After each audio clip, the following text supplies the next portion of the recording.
What's up, YouTube? Welcome back to Celio's Network. Today, I am joined by four special guests for the Knoxville Regionals meta discussion, which is coming up this weekend and is going to be played in the standard format.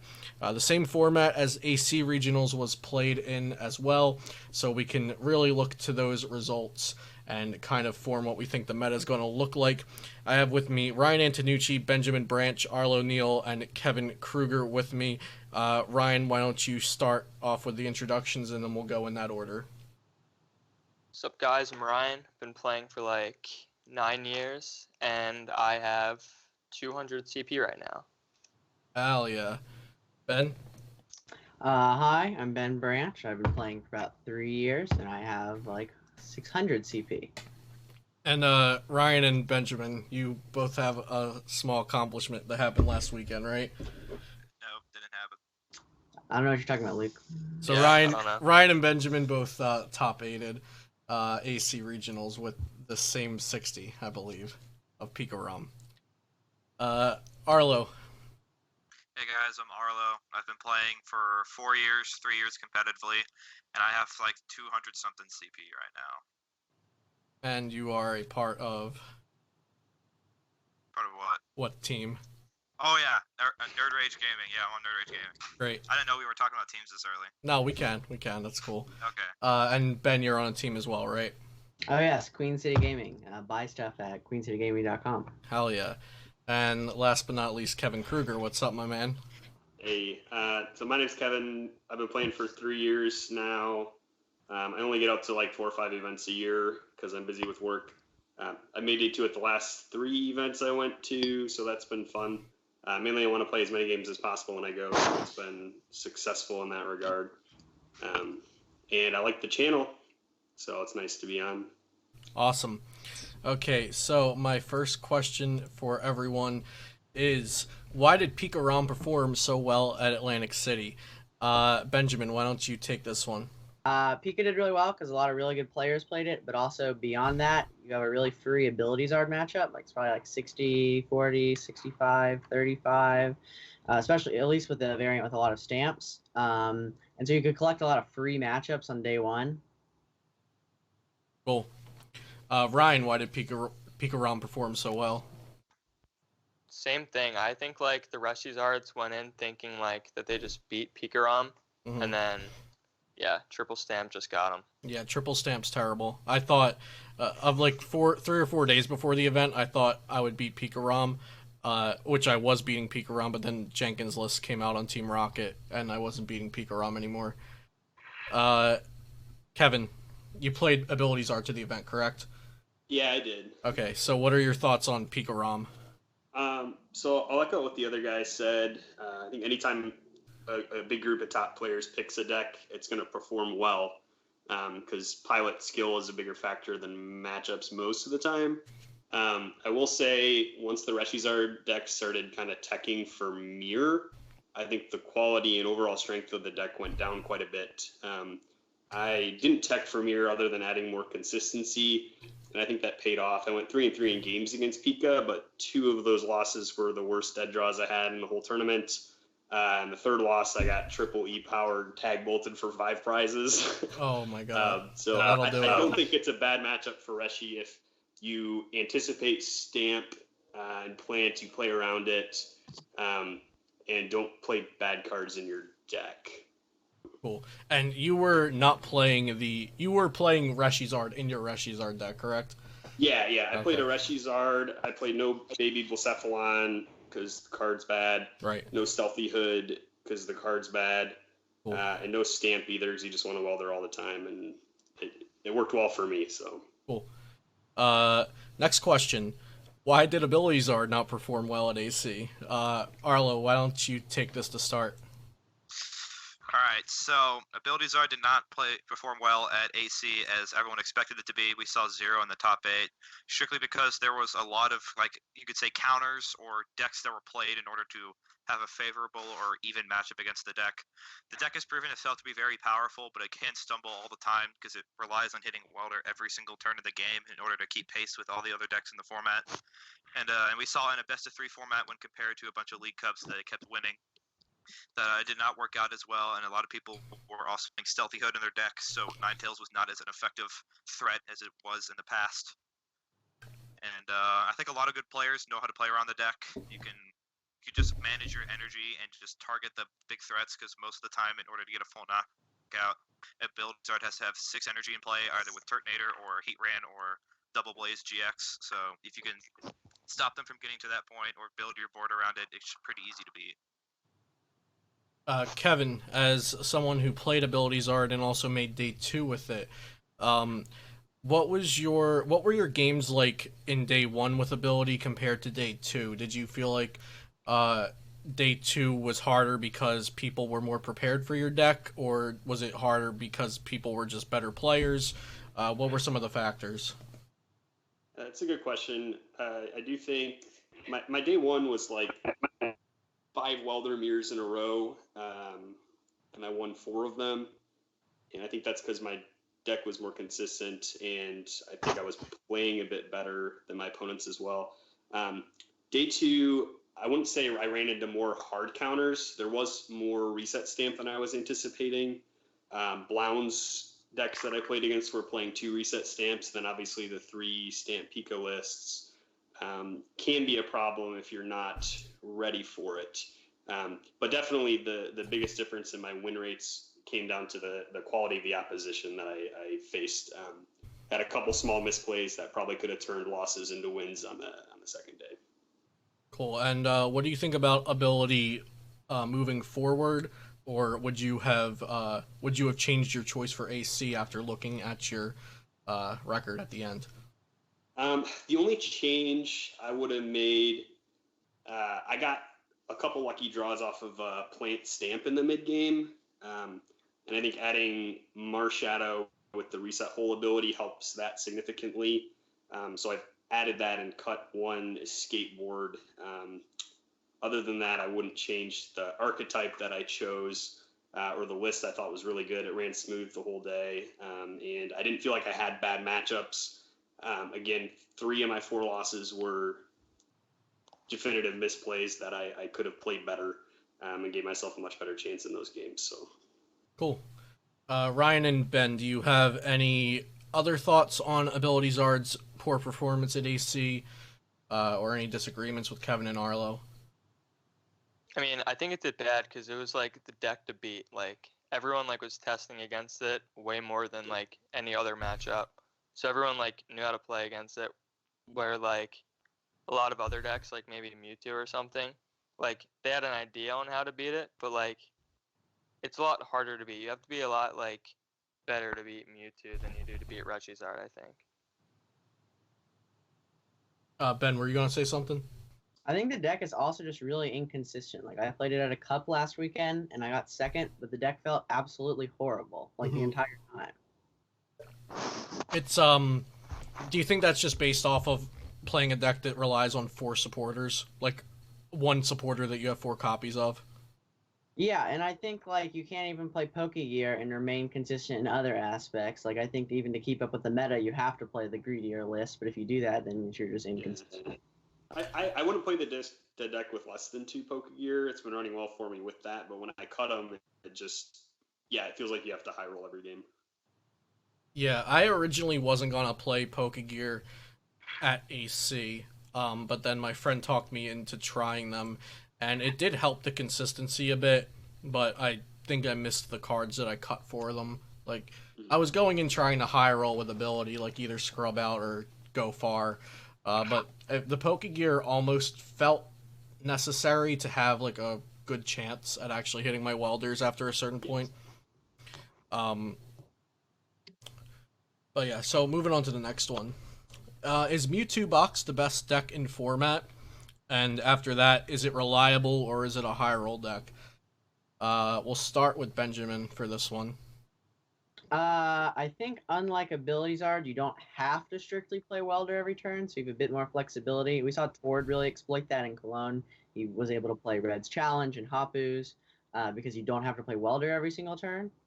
But I think it still suffers from some of the same supporter-based inconsistencies. Okay, and do you think we have a best deck in format, Benjamin? I don't, because I think that there's like a good bit of room to counter stuff. I mean, I think Guardian has a fairly good Mewtwo matchup. I know Tord played like the Greninja package and the Reshizard, so he might have a favorable. That list might have a favorable matchup versus Guardian. But I think there's enough counters that exist. There's no like strictly best play. Okay. And since you mentioned that Mewtwo can afford to not play Welder every turn, whereas Ability could not. Just playing Welder and Ability isn't something new. It's how the deck has been played. Yet it still saw success at Worlds and tournaments after Worlds. So, how would you explain that? I think that as the format has gone on, consistency has become more of a priority, at least for like a lot of the players that choose to pilot like Azul's Mewtwo list, Pika list that was played. Rip. We lost a couple words there. Can you hear me? Yeah, you were saying Azul's Mewtwo list was consistent, and then also the Pika lists in top 8, right? Yeah. I think consistency has become more important as the format has gone on, and also the element of surprise of ability was much greater at Worlds. Yeah. And so a lot of people misplayed around. Yeah, for sure. Kevin, what are your thoughts on Mewtwo? Do we have a best deck in format? Is Mewtwo it? And is it a reliable deck? So I think in the hands of a very skilled pilot, Mewtwo with probably some Shedinja is probably the best deck in the format. I haven't tested against it a lot, but just in theory, it beats everything except for maybe Blounds is probably close. But again, it's a difficult deck to play optimally. You have to sequence things, manage a board state, manage your discard pile. And he's got so many search options too with like Red's Challenge and then the Hapus knowing which cards to take. I wouldn't suggest it as a deck you just pick up and start playing. But with someone who knows what it's doing, it has the best matchup spread overall. And I don't think it's inconsistent. I think there's enough Dedenes and Cherish Balls and Pokecoms, that kind of thing, that you can draw through your deck as well as you can with anything else. Cool. Arlo, any disagreements with Ben or Kevin? No, I think there cannot be like a definitive format just because everything can kind of go back and forth. Like this format has gone back and forth a bunch, but Mewtwo has just been the most dominant deck since Worlds and then both events last weekend. I think it is sort of high roll, but it's also just the most powerful high roll just because of the access to the Zard GX that does 300 for 4 energy, and then Bacargo. You could just get back-to-back 2 tag team knockouts, and that's just the game. But there's a lot of problems with it, of course. Like Power Plant hasn't been that much of a problem just because you play a lot of stadiums and resetting Cold Mars Shadow, but it can continue to be a problem if applied. Like if someone plays 4 Power Plant in your deck, it can get a little scary. But I think it's as close as you can get to any deck to being the best deck, but I think it's going to change a lot going into Knoxville. Like I feel like a couple will make top 8, maybe 2, but I don't think it'll win the tournament because people are going to be a lot more prepared for it. Sounds good. Ryan, thoughts? I think Mewtwo with Jirachi is probably the best deck in format. It takes a little bit more skill to play than the one with just Pokegear, because like you Pokegear for Welder and that's it. But like if you have Jirachi, you have a lot more options, and like when to use Jirachi might take some skill. But other than that, I think another best deck in format might be Malamar.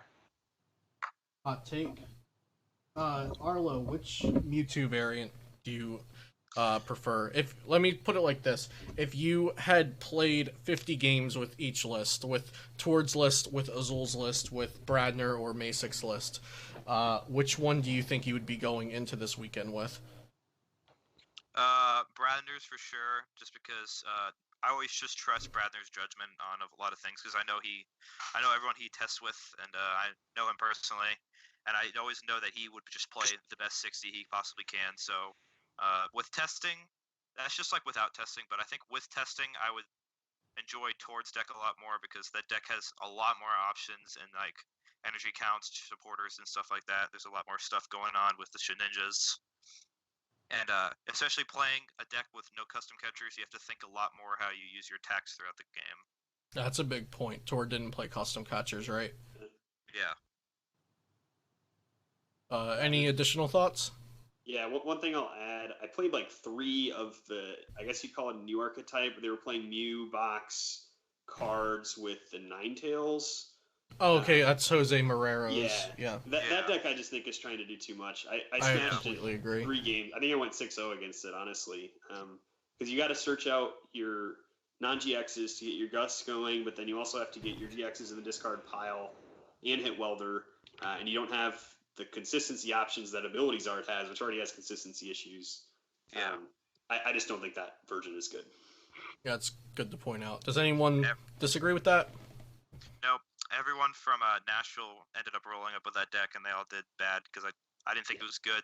They tried to convince me on it. I'm just like, no. Arlo, something that we talked about leading up to AC, but I think it just turned out to be trying to do too much. The Mew Abilities Art deck from that CCG played in Europe, that with like the 2 Mewtwo's, but it's a Abilities Art skeleton. What do you think about that? Is that just like is that just on the back burner, you think? Yeah, I think it's okay, but it's just struggles a lot with more consistency. Like, if you run hot, you're going to win the event, but I don't think you can consistently rely on just running that hot for like 17 plus rounds in regionals, so Yeah. I don't think it's a good play. Does anyone else have thoughts on that deck? No. I was just gonna say, going back to the like Mewtwo version debate, that I think the Jirachi version might be like slightly unfavored in Mirror. Yeah. Because Yeah, it definitely is. you give up a free prize in the Jirachi, they can Venom shot it, and so that might be worried about the inconsistency of Mirror. Yeah. So if you're worried about hitting mirrors, then maybe not play Jirachi. But then some of the mirrors might be banking on hitting into Jirachis, and then like, is there anything you do for the mirror? If you're playing Jirachi, you can play Bench Barrier Mew, so the Venomous Shot play doesn't work, and then they have to find double custom catcher to win off of Reset Stamp. Interesting. Yeah, Okay. that's what I was gonna say. Any other input on Mewtwo? No? Okay. So Ryan, we'll start with you here. The community was convinced that Abilities Art was the BDIF 2 weeks ago. I think we can kind of comfortably say that. A lot of people thought Abilities Art was just best deck, like insane broken. Yeah. And now it seems like players have like immediately lost faith in the deck after it had one bad weekend. Is the community hopping on and off the bandwagon, or is Abilities Art just not that good? Ryan, we'll start with you. I think everyone realized like it was inconsistent. Like, there might be some people that were like, "Oh, it did bad. Now no one's gonna tech for it," and then they'll still play it. But I think it's still gonna be like, it might. I think Mewtwo's gonna be the most popular. Then Rashizard will be second. Like, it'll probably be a close second. Yeah. Okay. Kevin. So I think it was my list. If you optimize consistency, is probably the best deck overall at AC. I'm worried about Tord's version of Mewtwo. I think that matchup seems terrible. Okay. If they get the shit inches down. That's my stance. If I had time to test Tord's deck and get the cards, I would probably just be playing that because it's really good. But I don't, so I'm going to play Rashizard again and just be more ready for Plant Stamp, and we'll see what happens. But I think the decline was mainly because the deck became so dominant, and then people started getting cute with the lists and teching for weird things, and then the consistency tanked. And if you don't pilot it well, it's also can be iffy. You have to sequence things properly with your Pokegears and your Jirachis, and if you don't save enough search draw options, then the mid-game reset stamp really, really kills you. So with good players piloting things like Pikarom, and even Malamar to an extent, the Reshizard didn't see as much success as it could have in a vacuum. Yeah, if Malamar players in general get a hold of Hunter Butler's list, which was very close to Finn's list as well, I got absolutely destroyed by that in day one. Yeah, that list is good. Like, that list is like a Reshizard destroyer. I had no chance, like, because it plays custom catchers and a tag and stealthy hoods, and if it sets up, it's just like unstoppable versus Reshizard, in my opinion. Arlo and Ben, any differing thoughts or extra thoughts about Ability-Zards, about how the community feels about Ability-Zard right now, and is it actually like not that good? I probably still wouldn't play it because of the Pika matchup, but I also think a lot of the Pika players won't play the matchup correctly, and then they'll lose. So it's probably still a good deck. Arlo? Yeah, I think Build-A-Zard will be played, and I think better players will choose to play it. But I'm still a little iffy on it. Like, if just whiffing Welder for a turn really hurts. Like, you can maximize consistency in your deck, but sometimes you just whiff it and it's just kind of over. But I don't know. I'm probably will not play it, but we'll see. Okay, going on to something a little more rogue. What is Nagquag's viability for Knoxville? I've seen a fair amount of players I respect have some positive opinions on the deck. I believe Jonathan Croxton just put out an article on it. I know Hunter Butler put out an article on it before AC. I think it's a deck that has more respect over in other countries than it does in North America. It feels like it's been like kind of a meme here. Who wants to start off with Nagquag? Which I'll version? start. Any version. Go ahead, Arlo. I think Nagquag is inherently a bad deck if people know how to play around it. There's just a simple technique. You can just kill the Naganadels and stamp them late game, and they don't have any energy acceleration. But of course, they do play Keldeo, which has a lot of auto wins if people don't tech for it. But I think like there's so many techs nowadays. Like Power Plant is coming back in full force into the format since Mewtwo did so well, and then Stamp Plant is just one of the best combos in the game. So Keldeo is not going to be as powerful, but I can still, if people just take list exactly from Azul's and Picarom's list from AC, Keldeo can just auto win those decks if played correctly. Like if people just pull out their whole bench with Quagsires, Poiples, and not just double Keldeo, then it's going to get a little iffy for them. But I think it's an okay deck, but I feel like if you just play against the matchup well and have at least some out to it, it's not going to get too far into the tournament. Benjamin? What was the question? Nightquag. What is Nightquag's viability? I played versus one in day one. I played no lab. I just played a Hoopa and a Zapdos, and you can kill one Keldeo with Hoopa E-Power, and then you hit them with Zapdos. Hit them with Hoopa. You can kill another Quag with Coco Prism Star, and then you can just use your custom catchers and stuff to get around the third, if there is a third Keldeo, and kill stuff with Pikarom. Okay, so you think it's doable without techs? Yeah, I don't think you need to play tech. I wouldn't tech for it this weekend at least. Okay. Yeah, I wouldn't either. Kevin? So I haven't played with the deck this format, but I played it some last format, and it felt like Malamar, but less consistent.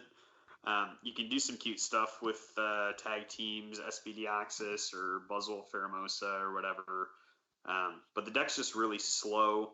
It's going to have trouble against aggressive decks that can take knockouts every turn. You can cheese some wins against Pidgeotto control is free. And then if people misplay around the Keldeo, I guess it's going to get some wins.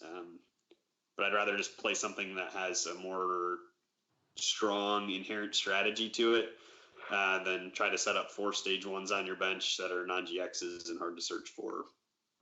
Yep. And get 4 energies in the discard pile. It takes so much.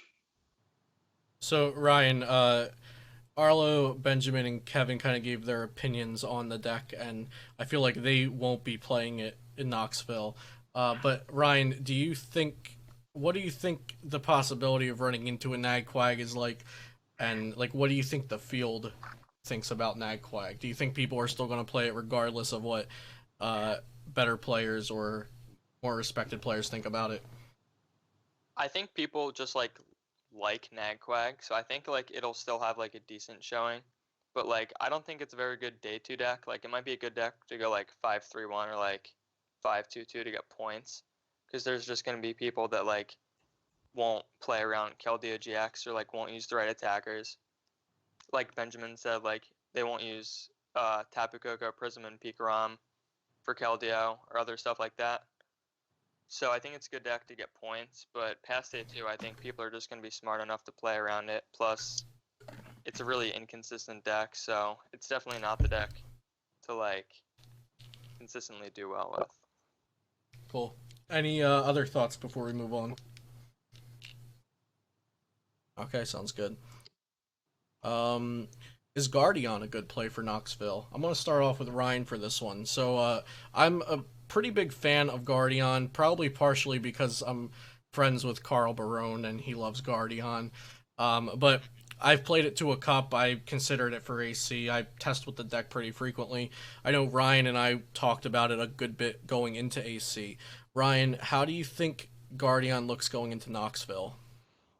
So I was playing a list with 4 Coach Trainer, 4 Greens, and 4 Pokegear, and I was like dead drawing 1 in like 4 games, and like I just didn't like that.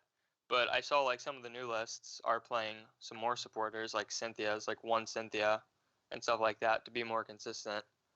So I think that's got something going for it. But if Guardian's like a deck that people are expecting, then it's definitely not the play because like Pikarom can just add another Labs. The towards Or Mewtwo deck. Pachirisu. What? Or Pachirisu. What's Pachirisu do? 20 plus 40. If your opponent has a tool, discard the tool and then paralyze. Oh, that's broken. Okay. Well, Also, yeah. you power, you kill a Giratina if they put 40 on themselves. With Yeah, spell. and you remove the spell tag.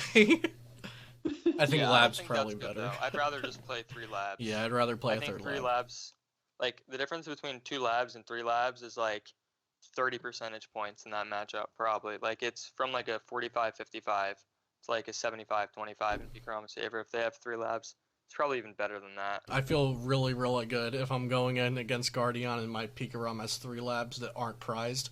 I feel really Yeah. good. Yeah. Like, at a cup I went to, I prized the lab and I still beat Guardian with Pikarom. So like 3 labs, like you're just gonna body it. Yeah.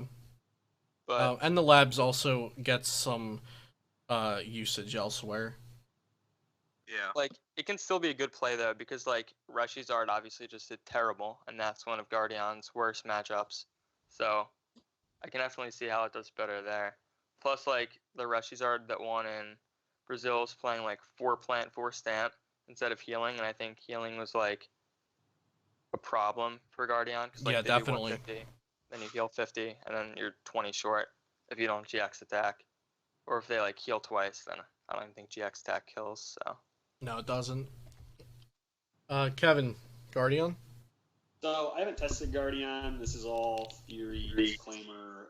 I'd be worried about people net decking towards list or making slight modifications to it. I think Labs is a pretty good card and is going to see an uptick in play, which puts a damper on your, charm strategy to cheese out wins. It's not completely dependent on that though. I've read a couple of Stefan's articles on Poke Beach on the deck. And you still have, it's a green stack, at its core. You can reset stamp people. You can move your energy around. You play a little bit of healing. I don't think it's a bad deck. I wouldn't play it because I expect there to be more of towards build of Mewtwo, which would scare me off of playing it. also I want to add, if you're playing Malamar and you're having trouble with Guardian, and like you're already playing Ditto obviously, so you can just add in a Alolan Ninetales and you deck them out. My friend came up with that. Yeah, Alolan Ninetales Guardian can never get through it.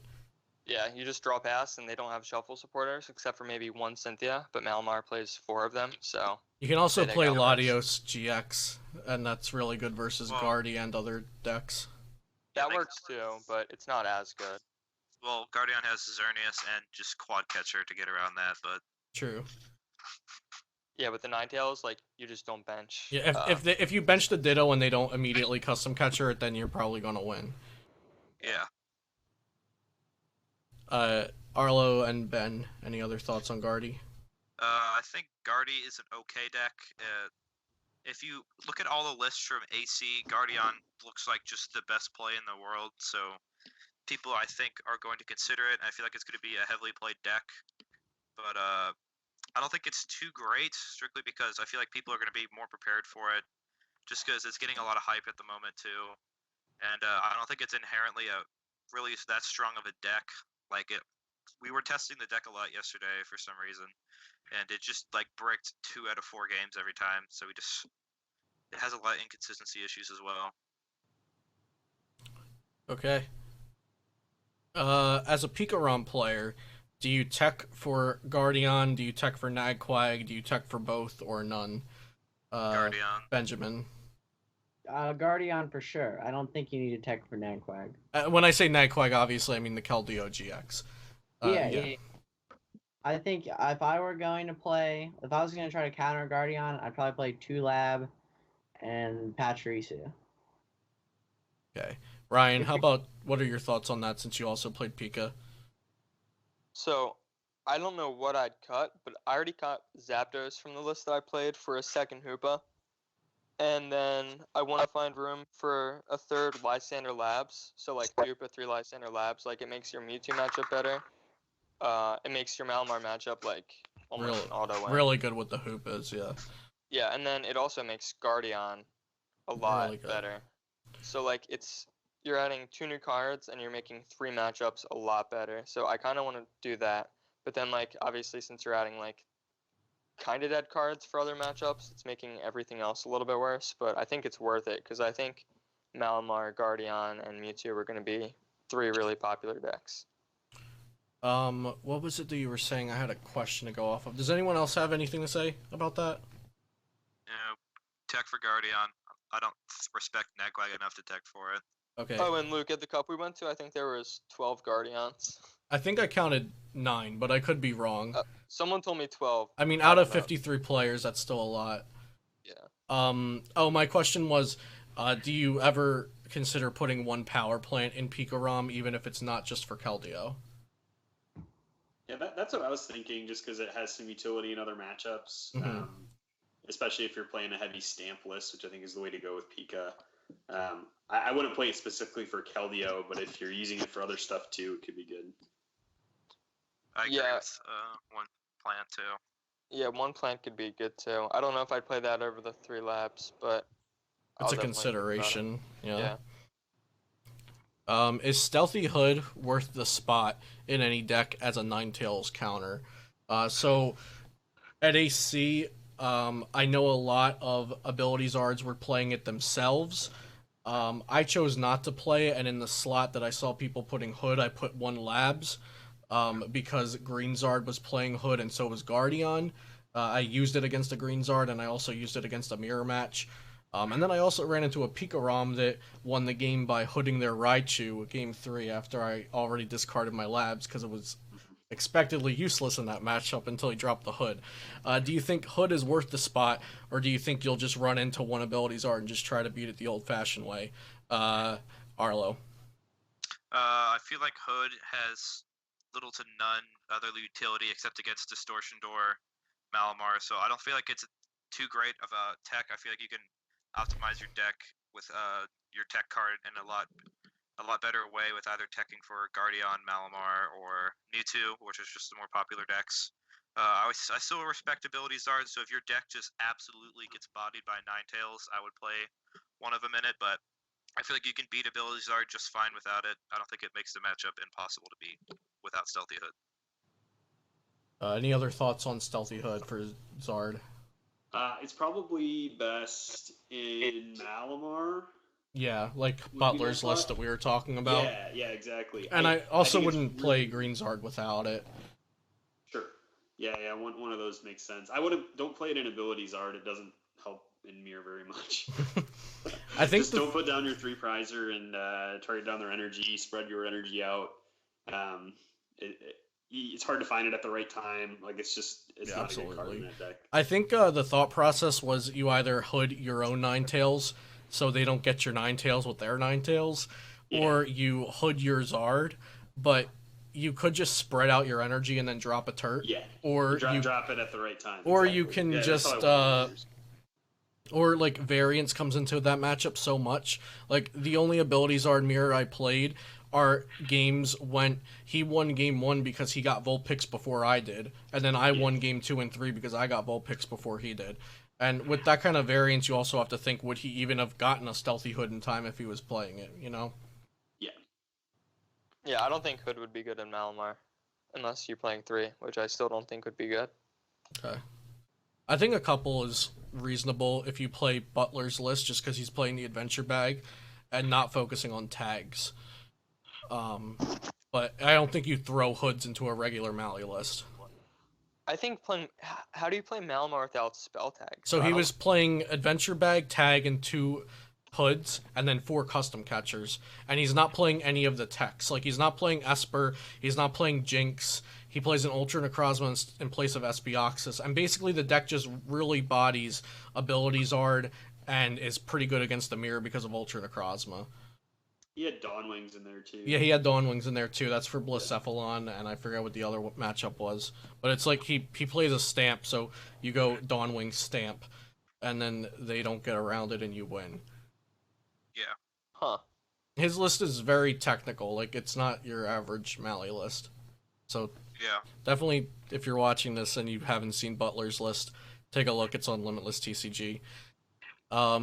Next question. What archetypes do you think people will counter with text this weekend?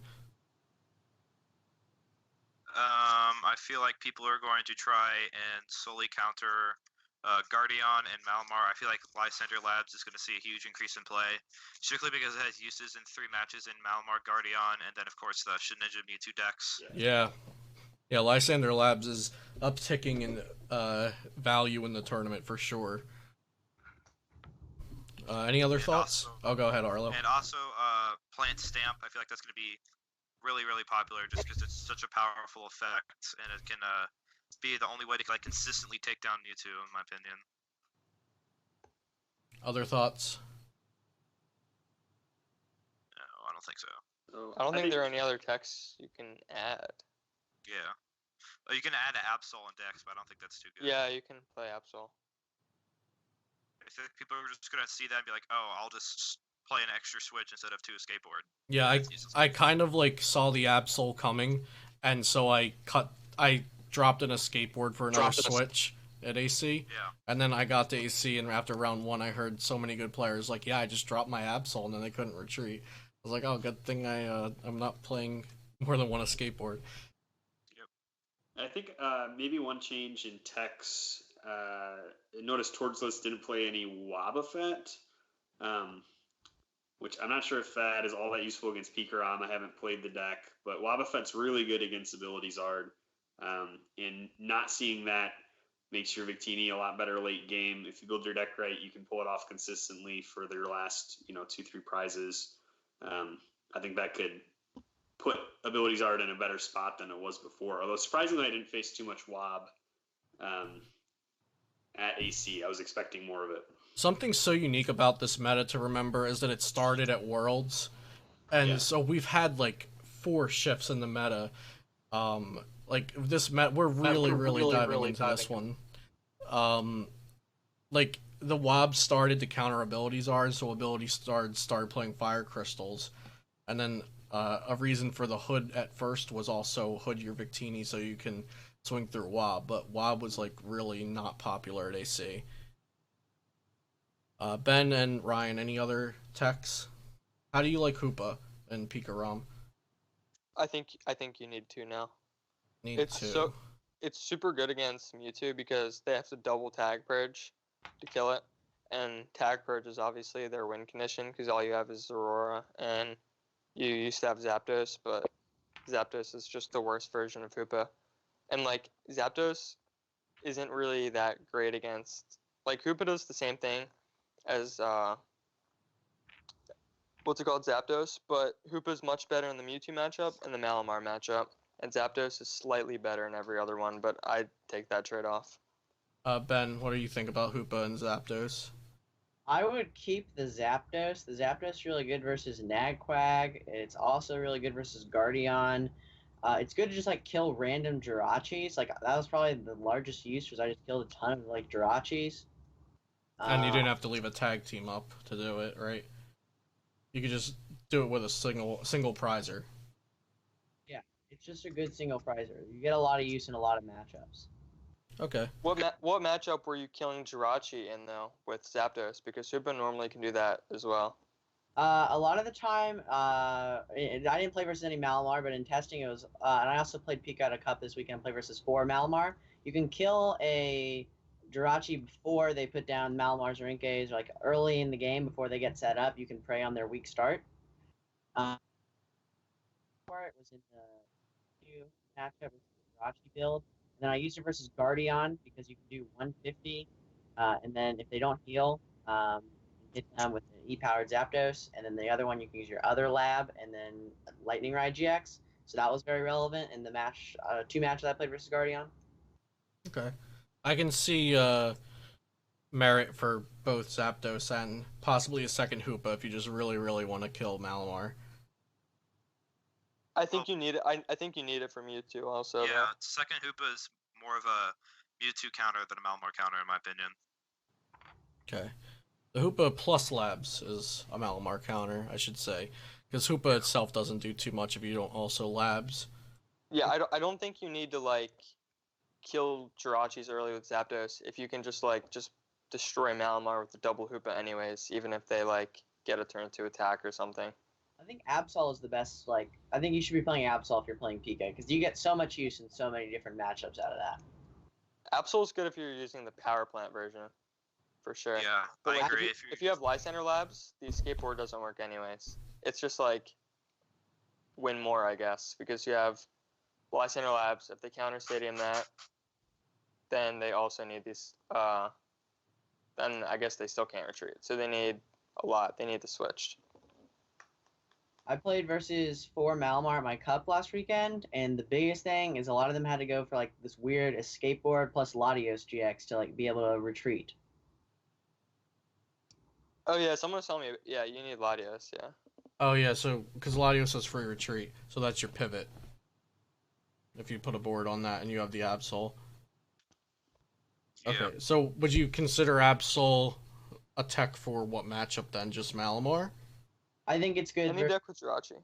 Yeah, it's Any good. deck with Jirachi. The Mewtwo version, it's good versus Mirror, it's good versus Abilities Art, it's good versus Malamar. Like, you just get so much use out of that. Okay. It's good versus Pidgey if they play the Jirachi. Yeah. Which I think Pidgeys will after seeing Grant get second place with Jirachi version. Yeah. So let's throw Pidgeotto in here real quick before we start wrapping up. Kevin, what do you see when you look at Pidgeotto? Do you think it's a good deck again, or do you think it's on the radar and now we get off of it for a weekend? I think Pidgey is crazy good. Like, probably the best play for the deck for the tournament with an Absol. You have to play Absol in the deck. First of all, people misplay against the deck all the time. Mm-hmm. If they bench one thing wrong, you can just win the game. Or if they start something bad, you can win the game. The only issue it has, it's a little slow. I think Jirachi helps a lot. And if you don't mind playing control, I don't think it's going to get hard countered by any means. I mean, personally, if I'm playing Abilities Art, I'm really not adding the whole Zebstrika component to it. I just don't want to bother setting that up in any other matchup, so I don't think it's worth the spot. And a lot of decks don't have an easy answer built in to counter Handlock. I don't like playing control as much, so I'm not going to do it. I'm going to have fun. But it's a really, really good deck. I won against it in day 2 of AC by using Victini and Ninetales a lot. And my opponent wasn't playing optimally either, and he didn't have the Absol. Okay. But if you have Absol, you can just trap Dedenne, because they have to use one to get going at some point usually.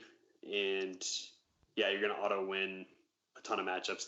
I'll put auto-win in quotes because you can always start slow and then get rushed down before you can set up all your Pidgeys. Yeah. But I mean, once you get the lock in, there's not a lot people can do. Jirachis can be helpful against it. It helped me, but you can play around that with Absol and trapping something else. So, Well, additional thoughts on Pidgey, anyone? I feel like most people are going to be either they don't respect it because of cross division, as that's pretty detrimental to the deck, as removing the Pidgeottos as your draw con can be a little frightening because then you have less options with your hand and drawing cards and stuff like that. But there's ways you can play around that for sure. Good players will know. But I feel like Pidgeotto will still be it'll be more popular than it was at AC, but I don't feel like it's going to be like overwhelming numbers. But you should definitely test against the deck and just be prepared for it in general if your deck just straight up loses to it. Any other thoughts? I wanted to play it, and I asked in that group chat, like, how many games do I need to play with this deck to be able to play it? And Will said a lot. So, I mean, I think if you haven't been, like, already testing it, you shouldn't play it, like, a couple days before the event. You need a lot of games with it. I think there's a lot of decisions, and one wrong mistake is just going to lose you the game in the long run. I'd say if you are a player that had played, say, Zoro Control or other similar control variants to success in the past, and you know what all the relevant decks are built like, then maybe you could just pick it up. Yeah, I think once you understand, like, the infinite loop that the deck can have with, like, the Ice Axe and the Mars and the Stamp and all that stuff, it's just, like, sequencing with Pidgeotto, Acrobike, and Jirachi and all that stuff. So it's not... No, it's still difficult, but it's not, like, that bad. It's definitely difficult. I don't want to undermine that. But I think it's more knowledge-based. It's not playing out games and seeing what random things happen, as more as it is... You need to know, oh, my opponent benched this. Now I just win the game because I do this, and then the lock is up. I think it's more like that. And also knowing what decks are playing. I had a friend that played Pidgeotto at AC and actually day 2'd, and he hadn't played in years. He didn't even know the names of the decks he was beating. He just understood how control worked. But an issue he ran into was not knowing the counts of decks since he hadn't been studying the meta a lot, so he didn't know like how many energies X deck played, or that every ability czar was playing Victini Prism or things like that. Yeah, I think he's the one I played against. Yeah, it was. Yeah. Yeah, he's a nice guy. He's like reading half the cards. Yeah, for sure. But it goes to show how powerful the core strategy of the deck is, though. Mm-hmm. Yeah, because you can just completely lock out the game, and man, people just don't know how to play against control. That's the thing, is 90+% of the time you're going to have a huge advantage, especially day one. Because if you've ever played against it and then played with the deck, your whole perspective changes. So yeah, it's a good play. Cool. Any other thoughts? Okay, cool. We just have 2 more questions here. I'll go to everyone for this one. Starting with Ryan, is it worth teching for specific matchups for Knoxville, or should you just build a consistent deck? I think you should try and do both. Like, tech for the decks you think are going to be the most popular, and then, like, everything else just be consistency. So, like, I wouldn't tech for Reshizard. I'd tech for Mewtwo, since it just won in both, like, continents. 2 huge events, Yeah. Kevin, tech for specific matchups or just build consistency? Yeah, so this is more of a philosophical answer, I guess. Something that's really helped me in building deck lists and doing well in tournaments. My friend Seagrove had a really good interview with Tord on deck building. And he said, as a general principle, if you're not using a card in a span of like 10, 12 games of a testing session, you should probably just take the card out. And that's how I ended up cutting Blacephalon and the Stealthy Hood and Reset Stamp. And I think I had a big consistency advantage for that reason, and it won me a bunch of mirror matches. So there's some options, though, in this meta where you can tech for a bunch of stuff at once. And I think those are really worth considering, like the extra Lysander Labs. Hoopa's a good utility attacker depending on what deck you're playing.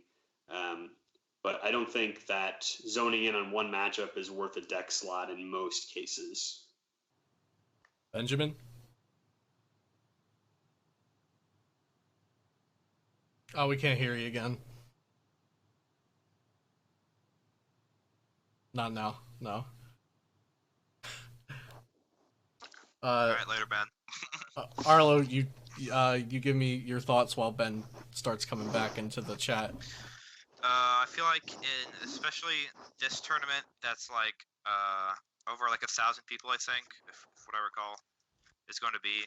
I feel like it's going to be more important to just not tech for everything, just have one specific tech card that can be good against at least two matchups. Like, I feel like if your deck isn't consistently beating Mewtwo, you shouldn't play it, or if you're just not playing any techs for it, you should. But I feel like consistency is key, especially in this format where we don't have a lot of consistent options outside of Dedenne and Cynthia and Jirachi and stuff like that. That's it. We don't have a discard draw 7 yet in this format. So I feel like also I feel like you have to just have an answer to Stamp Plant. I feel like if your deck just folds to that, or you just get unlucky off of it if your deck does have answers. I feel like you just have to build your deck to be prepared for that, build your deck to be prepared for Mewtwo, and just overall just make sure your deck is running smoothly every round. All right, Benjamin, same question. Are you teching for specific matchups or focusing on building a consistent deck? I think always you should focus on building a consistent deck. I think for a few decks, though, it might be worth a slot or two to fix a matchup. I think Pika is a good example of a deck where you can play a few different things to beat a few different matchups. If you want to play plants to beat Nagquag, or if you want better mirror matchup or better ability card matchup, or if you could play Lysander Labs if you want. We lost you at Lysander Labs. But I can assume that you were going to say Guardian and Malamar. Wait, he's frozen again. Alright, later, man. We'll get the boy in here. We lost you at Lysander Labs. Basically, the whole point is you can play Power... In Pika, for example, you could play Power Plant to beat some matchups, or you could play Lysander Labs to beat others. The same thing could go for Abilities Art if you want to play Tapu Fini, or if you want to play anything else. But generally, you should remain as consistent as possible in any deck you're going to play. Cool. Great. And the last question is, what do you think the safe play for points is, and what do you think the play to win the tournament is? We'll start with you, Benjamin. I think the play for points is Pika, and I think the play to win the event is Pidgey. Cool. I was gonna laugh if you said Pika for both. I was kind of expecting it. Kevin. I think the play for points is Pidgey. I think control decks inherently struggle in Top Cut, but it definitely could win. The play to win, I think, would be an optimized Mew box list. I'd start with testing and cut the Greninja package from Tord's list for maybe an extra switch and a Wobbuffet. But I'm not going to test that. I'm just going to play Zard. Cool. Going with consistency and comfort. Mm-hmm. That's a big one. Ryan, safe play for points, and what are you playing to win the tournament? Well, I'm going to play Pikarom probably, but the play to win is probably... That's actually tough. I think Mewtwo. And the play for points is probably Malamar. Cool. And Arlo Neal, close us out here. How are you getting points this weekend, and how are you winning the tournament? I feel like the safe play is Pikarom, just because it's inherently always been it's the most consistent deck in the format, and consistent decks will always get you the most points if you play well enough. And I feel like the play to win the tournament is Green Zard, just because it has a lot of options against all the best decks in the format, and if a player plays it optimally enough, it can take games. Yeah, Green Zard's powerful. All right, guys. Thank you for being on the channel. And if you have any shout-outs, go ahead. Ryan, Kevin, Arlo, and then Ben. Shout out to my Twitch, Ryan11111. 5 1s. Yeah. Awesome. Kevin? I'm not on any kind of team or anything. I'll shout out the article sites I subscribe to, Six Prizes and Poke Beach, and then YouTube content. I follow this channel a lot, and then Trainer Chip's been doing a lot of good stuff, and Seagrove. Arlo? Shout out to my team, Team Nerd Rage Gaming. Make sure you go on their website. They just updated a bunch of cards and stuff like that. And also shout out to my main testing partners, Ben Cryer, Christian Franco, and Isaac Molaski. Benjamin? Shout out to Queen City Gaming, and shout out to my teammate Will Jenkins for giving me the list last weekend, or for 2 weekends ago, for Atlantic City. Yeah, busted Will Jenkins' list, for sure. True. Shout out, Will. Yeah, he got you guys some nice cash monies. Okay, thank you to everyone who's watching this. Hope you enjoyed it and got some educational information from the video and my guests. As always, like, comment, and subscribe if you enjoyed the content. Check out flipsidegaming.com for free weekly articles that I write, and also use my code CELIO, all caps, for 10% off of your next order, $10 or more. And I'll see you next time here on Celio's Network.